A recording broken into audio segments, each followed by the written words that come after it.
ఈ 2 ఇమేజెస్ చూసారు కదా! వీళ్ళిద్దరు అన్న మాటలు సోషల్ మీడియాలో వైరల్ అవుతున్నాయి. వీళ్ళిద్దరూ 'ప్రణీత్ మోర్' స్టాండప్ కామెడీ షోకి ఆడియన్స్‌గా వెళ్లారు. అక్కడ ఇంటరాక్షన్ జరుగుతున్నప్పుడు హిమాంశు జగ్రా అనే వ్యక్తి తన డేట్ స్టోరీ గురించి చెప్పాడు. డేట్‌కి వెళ్ళాము, ₹370 ఖర్చయింది. నాకు ఇంటిమేసి దొరకలేదు. అంటే తను అన్నది డబ్బు ఖర్చు పెట్టాను కాబట్టి అమ్మాయి ఏదో తిరిగి ఇవ్వాలన్నట్టు మాట్లాడాడు. ఇది సోషల్ మీడియాలో వైరల్ అయిపోయింది.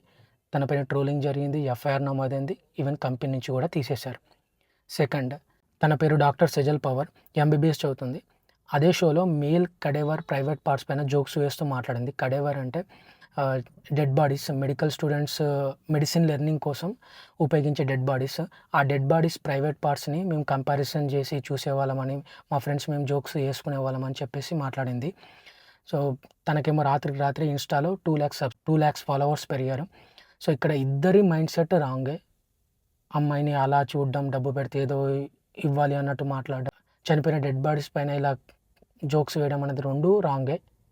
సో, మీకేమనిపించిందో కింద కామెంట్ చేయండి.